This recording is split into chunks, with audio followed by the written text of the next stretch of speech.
नमस्कार, मी आरती कुलकर्णी। बाहेर छान पावसाला सुरुवात झालेली आहे आणि या पावसाच्या सुरुवातीलाच आम्ही सादर करतोय आमचा एक खास कार्यक्रम पाठलाग मान्सूनचा। जेव्हा केव्हा मान्सूनच्या आगमनाची तयारी सुरू असते, पाऊस कधी येणार याची चर्चा सुरू असते, तेव्हा मला तरी एक पुस्तक आठवतं। अलेक्झांडर फ्रेटर या अमेरिकन लेखकाचं हे पुस्तक आहे, चेसिंग द मान्सून नावाचं। या अलेक्झांडर फ्रेटरनी भारतामध्ये पावसाचा पाठलाग करत प्रवास केला आणि अलेक्झांडर फ्रेटर सारखेच पावसाचा पाठलाग करणारे काही मान्सून प्रेमी आपल्या या खास शो मध्ये आलेले आहेत। त्यांचा एक प्रोजेक्ट आहे, प्रोजेक्ट मेघदूत नावाचा। दक्षिण भारतामध्ये जिथे पावसाला सुरुवात होते तिथून ते अगदी ईशान्य भारतापर्यंत असा प्रवास करण्याचा एक महत्त्वाकांक्षी प्रकल्प या सगळ्या तरुणांनी घेतलेला आहे आणि ते त्यांच्या प्रोजेक्ट बद्दल सांगणार आहेत। आपण त्यांच्याशी पावसाच्या गप्पा मारणार आहोत, मान्सून आणि भारत यांचं काय नातं आहे याबद्दल बोलणार आहोत। प्रोजेक्ट मेघदूतचा कोऑर्डिनेटर आहे मयुरेश प्रभुणे, हवामान अभ्यासक आहे, त्याला आपण नेहमी भेटत असतो त्याच्या लेखांमधून। तो इथे आलेला आहे। मयुरेश, तुझं स्वागत आहे। मयुरेशच्या बरोबर त्याचा साथीदार आहे नितीन तामणकर। नितीन, तुझं सुद्धा स्वागत आहे। मंदार मोरोणे आपल्या बरोबर आहे आणि स्नेहा कुलकर्णी। या चौघांशी आपण बोलणार आहोत आणि प्रोजेक्ट मेघदूत मधली आणखीन एक त्यांची साथीदार आहे मिताली, ती सुद्धा आपल्याला जॉईन होणार आहे पुढच्या सेगमेंट मध्ये। आपण चर्चेला सुरुवात करूया। मयुरेश, सगळ्यात पहिल्यांदा म्हणजे पाऊस ही आपल्या सगळ्यांच्या खूप जिव्हाळ्याची गोष्ट असते आणि पाऊस जेव्हा नैऋत्येकडून येतो भारतामध्ये आणि मग चेरापुंजीबद्दल आपण खूप ऐकलेलं असतं की सगळ्यात वेटेस्ट प्लेस आहे जगामधली, असा प्रोजेक्ट करावा असं तुमच्या मनात का आलं? खरं तर मी एक पत्रकार म्हणून रिपोर्टिंग करत होतो या सगळ्या गोष्टींचं आणि रेग्युलरली कॉल केला समजा आपण IMDच्या लोकांना, तर ते काहीतरी असं सांगायचे की आता लो प्रेशर एरिया आहे आणि त्याच्यामुळे आता पाऊस पडतोय किंवा इथे ऑफशोर ट्रफ आहे त्यामुळे पश्चिम किनारपट्टीवर पाऊस सुरू आहे। तर त्या बातमी लिहिताना मला असं वाटायचं की अरे हे आपल्यालाच कळत नाही तर वाचकांना काय कळणार आहे। म्हणून अगदी सुरुवातीला एक 7-8 वर्षांपूर्वी असं वाटलं होतं की एकदा प्रत्यक्ष ज्यावेळेस लो प्रेशर एरिया आहे तर त्यावेळेस तिथे जाऊन बघावं, एखादा चक्रीवादळ आहे तर तिथे काय परिस्थिती आहे। तेव्हा काही जणांनी सांगितलं अरे तू असा विचार करतोयस, तू अलेक्झांडर फ्रेटरचं पुस्तक वाचलंयस का आणि चेजिंग द मान्सून। मग मी ते घेतलं वाचायला आणि त्यानंतर मग अशी कल्पना आली अरे खरोखर इंटरेस्टिंग गोष्ट आहे। म्हणजे आपण असाच विचार करतो की जाऊन प्रत्यक्ष पाहावं, तर या माणसाने केलं आणि 1987 मध्ये फ्रेटर भारतात आले होते आणि त्यांनी त्रिवेंद्रम पासून प्रवास सुरू केला आणि चेरापुंजीपर्यंत ते गेले होते आणि त्या प्रवासात त्यांना काय काय अनुभव आले पाऊस येताना आणि पाऊस भारतीयांसाठी काय आहे अशा नजरेतून त्यांनी ते पुस्तक लिहिलं आणि खूप इंटरेस्टिंग होतं। तर ते वाचल्यानंतर कसं लक्षात आलं की या पद्धतीनेच आपण विचार केला की भारतीय माणूस किंवा भारतीय समाज आणि मान्सून यांचं एक खूप घट्ट नातं आहे आणि ते जर आपण खरोखर नीट समजून घेतलं तर अनेक प्रश्नांची उत्तर आपल्याला मिळू शकतात। मग आम्ही असा विचार केला की आपण पण असा प्रवास करावा, पण एवढंही लक्षात आलं की आम्हाला काही विमानाने प्रवास करायचा नव्हता, त्यामुळे एका वर्षामध्ये ते होणं शक्य नाही। म्हणून मग आम्ही भारताचे 6 विभाग केले आणि 6 वर्षात तो पूर्ण करावा असं हे केलं। त्यामुळे पहिल्या वर्षी आम्ही केरळमधून मान्सूनचा पाठलाग करायचं ठरवलं, मग मध्य भारत म्हणजे पूर्ण मध्य प्रदेश, नंतर पश्चिम वायव्य भारत हरियाणा, राजस्थान, गुजरात, त्याच्यानंतर ईशान्य भारत म्हणजे सगळी आसाम, मेघालय या 2 राज्यांमधून आम्ही हे केलं आणि मग नंतर उत्तर भारत, त्याच्यामध्ये गंगेचं खोरं की जे पुढच्या वर्षी या वर्षी आम्ही ते करणार आहोत। बरोबर। या तुमच्या 4 टप्प्यांबद्दल आपण बोलूया आणि तुमच्या 5व्या टप्प्यासाठी शुभेच्छा, तुम्ही आता ते करणार आहात। मंदार, तू सुद्धा या प्रोजेक्ट मध्ये मयुरेशच्या बरोबर आलास। तुम्ही जेव्हा प्रोजेक्टला सुरुवात केली तेव्हा काय भावना मनामध्ये होत्या? मुळात पावसाबद्दल आपल्याला एक कुतूहल असतं आणि हे फिरत असताना पावसाचा माणसांवर काय परिणाम होतो, तिथल्या समाजावर काय परिणाम होतो, निसर्ग कसा बदलत जातो, हे प्रत्यक्ष अनुभव घेण्याची खूप जास्त इच्छा होती। आणि म्हणजे आपण प्रवास करत जातो तर रस्त्याने जाताना मधूनच धबधबे कुठेतरी येतात, एखादा चढतो आणि समोर ढगांची अशी रांग आपल्याला समोर दिसते। हे रोमॅन्टिक वाटणारं थोडंसं वातावरण आम्ही प्रत्यक्ष अनुभव घेतलेला। म्हणजे एकीकडे अगुंबे सारख्या ठिकाणी प्रचंड पाऊस पडतो, जिथे रेन फॉरेस्ट आहे, हा मेळघाट आहे जो एरवी कुपोषणाने असतो पण निसर्ग सौंदर्य प्रचंड तिथे आहे। आणि हे एक टोक, त्याच वेळेला बुंदेलखंडासारखं ठिकाण असतं की जिथे किलोमीटर्स पर्यंत एक पावसाचा थेंब नाही, बंजर जमीन सगळी आहे।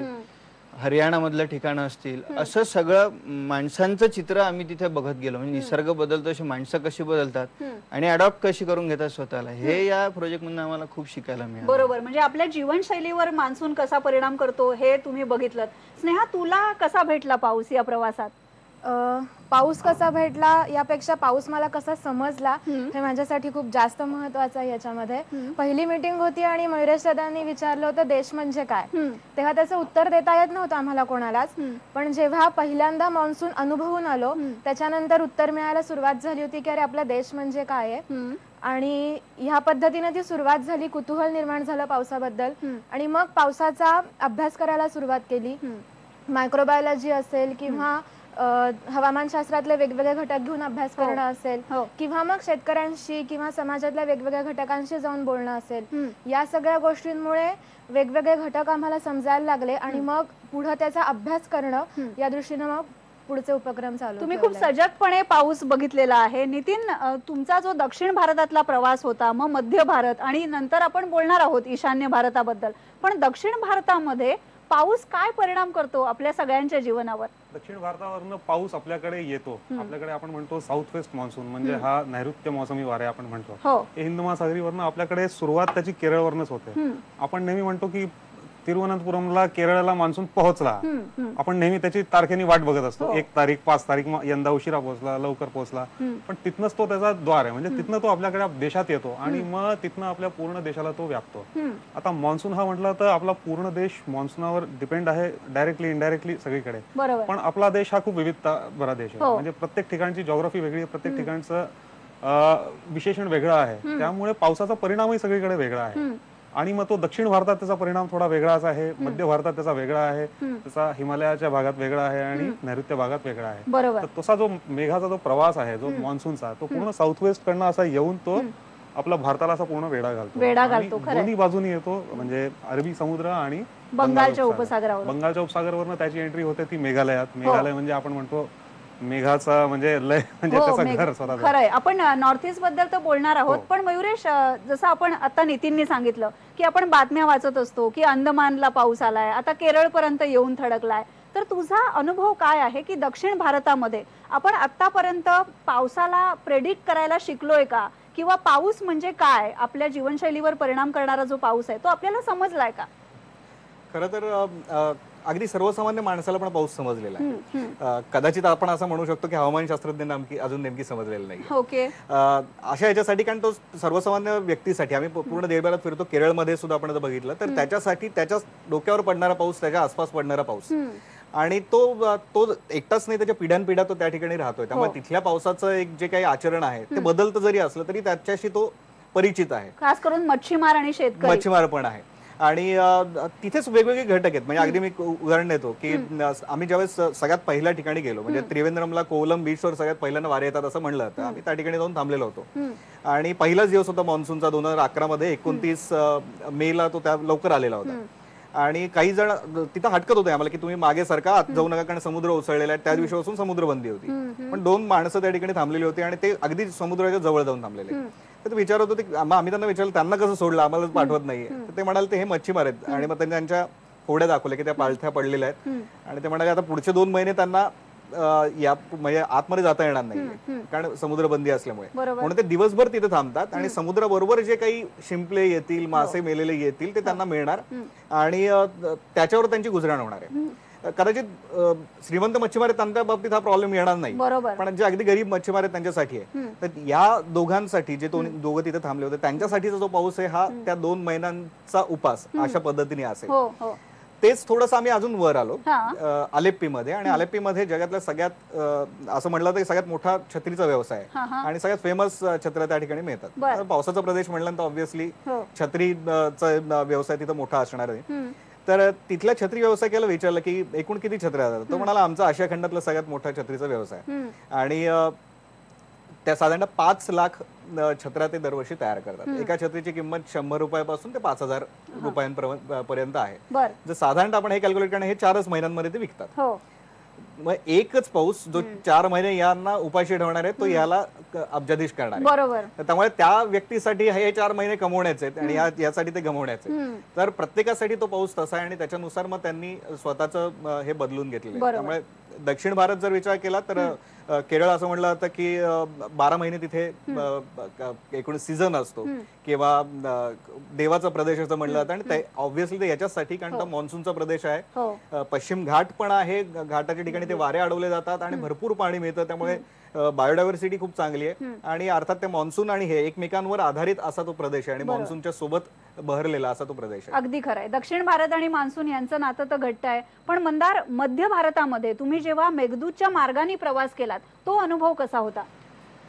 हे सगळं फिरत असताना आमचा जो भर आहे तो तिथले धनगर असतील, स्थानिक असतील, ट्रायबल्स असतील, या सगळ्यांकडे जे ट्रॅडिशनल नॉलेज आहे, पारंपरिक माहिती आहे त्यांच्याकडे पावसाबद्दलची, जी कुठल्याही हवामान खात्याने दिलेली नाही, परंपरेने त्यांच्याकडे आली आहे, ती आम्ही नोंदवून घेत असतो.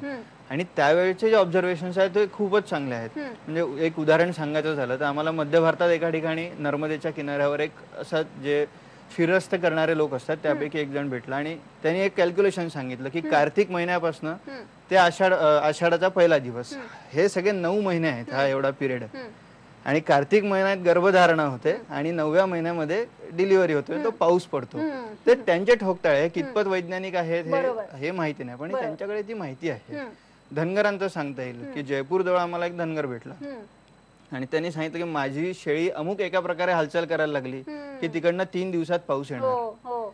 पेंचच्या जंगलामध्ये सिल्लारी नावाचं गाव आहे, तिथले गोंड आदिवासी वगैरे आहे, त्यांनी पौर्णिमेच्या रात्री अमुक एक प्रकारे नृत्य केलं, सैला नावाचं नृत्य आहे, की त्या रात्री पाऊस पडणार असं त्यांचा समज आहे. तुम्ही विश्वास ठेवा का नका ठेवा, आम्ही पाऊस पडलेला बघितला. बरं, म्हणजे अनुभवाचं एक शाणपण त्यांच्याकडे आहे. मंदार, तू जे म्हणालास त्याच्यावरून मला पण आठवलं की पिट्टा नावाचा जो एक पक्षी असतो तो नैऋत्य मोसमी वाऱ्याच्या बरोबर स्थलांतर करतो आणि तो आला म्हणजे पाऊस पडणार, असा एक ठोकताळा महाराष्ट्रामध्ये सुद्धा आपण बांधलेला आहे. आपण पावसाशी किती प्रकारे रिलेट करत असतो बघा. अशाच पावसाच्या गप्पा आपण मारणार आहोत, प्रोजेक्ट मेघदूत बद्दल बोलणार आहोत, पण आता एक ब्रेक घेऊया. पहा फक्त IBN लोकमत.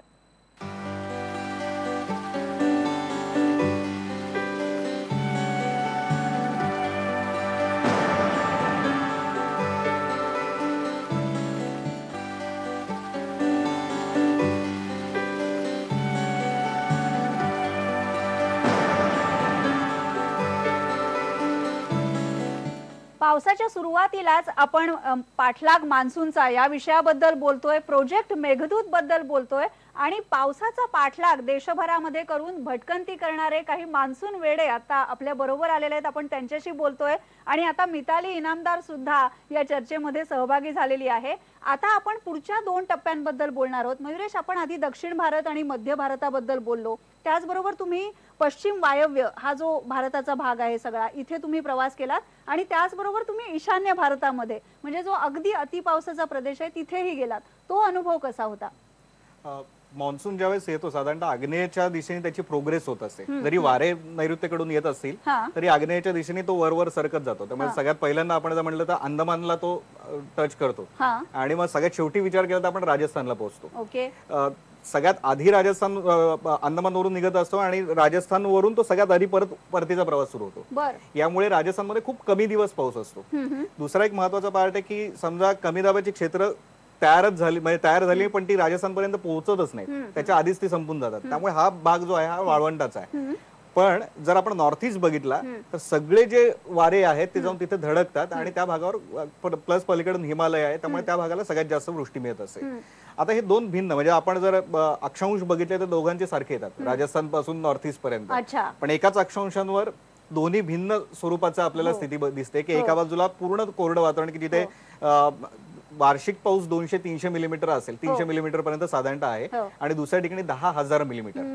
एकाच देशामध्ये एवढी मान्सूनची भिन्नता आपल्याला पाहायला मिळते आणि अर्थात त्याचा समाज जीवनावरचा पण परिणाम आपल्याला भिन्न दिसून येतो. बरोबर.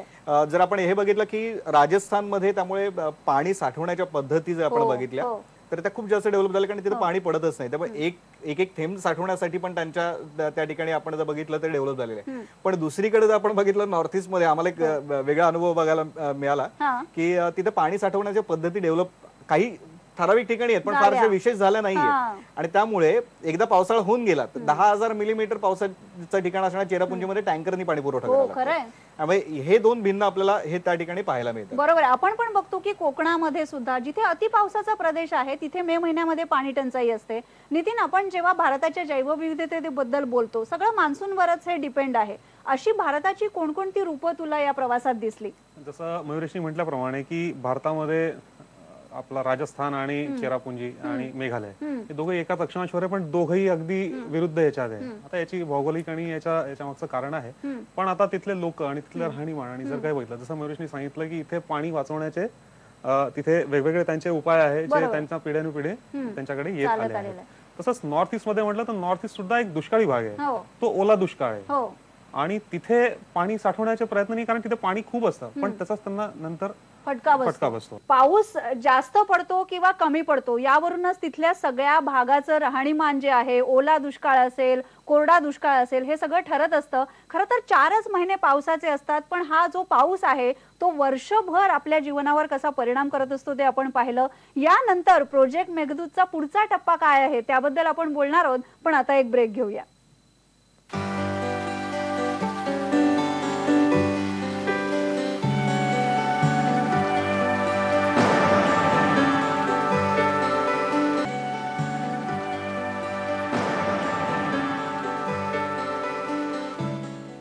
प्रोजेक्ट मेघदूतच्या आता 5व्या टप्प्यापर्यंत आपण येऊन पोहोचलेलो आहोत. मान्सूनचा पाठलाग करता करता आपण पुन्हा एकदा मयुरेशकडे जाऊया. मयुरेश, आपण तुमचा जो एवढा महत्वाकांक्षी प्रकल्प आहे ते एवढ्या थोड्या वेळामध्ये याच्यावर बोलणं खरं तर म्हणजे वेळ कमी पडतो पण तरी सुद्धा आता 5वा टप्पा तुमचा कसा असणार आहे? पहिले 4 जे टप्पे होते आमचे त्याच्यामध्ये ऑलमोस्ट आम्ही 2/3 भारत कव्हर केलेला आहे. पण भारत म्हणून जी ओळख आहे ज्या प्रदेशाची की ज्याचा सगळ्यात जास्त प्रभाव एकूण भारताच्या अर्थकारणावर पण असतो किंवा कृषीचं जर आपण गृहीत धरलं तर संस्कृतीवर आहे आणि देशाच्या राजकारणात सुद्धा आहे आणि तो भाग म्हणजे गंगेचं खोरं. अगदी आपण जर खोरं जर विचार केला तर हरियाणापासून ज्या नद्या सुरू होतात त्याही सगळ्या गंगेला येऊन मिळतात. हिमालयातून येणाऱ्या किंवा नेपाळकडून येणाऱ्या पण गंगेला येऊन मिळतात आणि ते सगळ्या नद्या एकत्रित येऊन गंगेच्या स्वरूपात बंगालच्या उपसागरामध्ये जाऊन मिळत असतात. आणि मान्सूनची जी एंट्री होते त्या भागामध्ये हिमालयाला धडकून मान्सून असं म्हणजे मान्सूनचे वारे बंगाल म्हणजे एकूण आपल्या गंगेच्या खोऱ्यामध्ये येत असतात. तर त्या प्रदेशामधून आम्ही म्हणजे गंगेच्या खोऱ्यामधूनच यावर्षी प्रवास करणार आहोत आणि पश्चिम बंगाल पासून हा प्रवास सुरू होईल. त्याच्यानंतर बिहार, उत्तर प्रदेश, उत्तराखंड असा हा प्रवास असणार आहे आणि गंगेच्याच मुखापासून ते गंगेच्या उगमापर्यंत असा तो प्रवास असेल. सुंदरबनच्या ठिकाणची एकूण बायोडायव्हर्सिटी त्या ठिकाणी मान्सूनचा काय प्रभाव पडतो, मान्सून आल्यानंतर कसे ते मायग्रेशन्स होतात इथपासून ते मग अगदी वाराणसीच्या इथलं संस्कृती किंवा लोकजीवन कसं आहे आणि ते अगदी हिमालयामध्ये मान्सून कसा पोहोचतो कारण तिथलं मान्सूनचं प्रमाण वेगळ्या स्वरूपात मान्सून त्या ठिकाणी असतो. आपण बघितलं की 2 वर्षांपूर्वी महाप्रलय आलेला होता. त्यामुळे असे वेगवेगळे घटक आमच्या यावर्षीच्या अभ्यासाचे विषय आहेत. बरोबर, म्हणजे महाप्रलय आहे, ढगफुटी आहे, म्हणजे हिमालयामध्ये पुन्हा पाऊस एक वेगळ्याच रूपामध्ये आपल्याला भेटतो. स्नेहा, तुला काय वाटतं म्हणजे हिमालयामध्ये जर पाऊस बघायचा असेल तर काय काय फॅक्टर्स तुम्ही बघणार आहात? आम्ही पहिल्यांदा सुरुवात करणार आहोत विदर्भापासून सुरुवात करत आम्ही वरती जाणार आहोत आणि मग त्याच्यानंतर सुंदरबन या एरियापासून कलकत्त्याचा अभ्यास करून मग त्याच्यानंतर खाली पाटणाकडे येऊन मग पुन्हा परतीचा प्रवास आमचा सुरू होईल. तर हिमालयाचा अभ्यास करताना मुळात गंगा हा सगळ्यात महत्त्वाचा मुद्दा घेऊन तिथे कशा प्रकारे सेटलमेंट तिथे आहे किंवा पावसावर त्यांचं अवलंबत्व नक्की आहे का आणि ते किती आहे हे, कारण गंगा पूर्ण 12 महिने गंगेला पाणी असतं. काही हिमालयातून येण्यामुळे असेल किंवा मग नंतर मान्सूनमुळे असेल. तर त्या लोकांचं अवलंबत्व त्याच्यावरती किती आहे आणि त्याच्यानुसार तिकडे विविधता कशी आहे हे मुद्दे तिकडे खूप महत्त्वाचे ठरतील. मिताली, एक्साइटेड आहेस खूप गंगेचा प्रवास करणार? हो, ऍक्च्युली वेस्ट बेंगॉलचा पार्ट आहे, सुंदरबनचा पार्ट आहे, तिकडे हायेस्ट बायोडायव्हर्सिटी मानली जाते. म्हणजे तो डेल्टाच मानला जातो, म्हणजे जिकडे समुद्र आणि नदी गंगा ती अशी मिळते.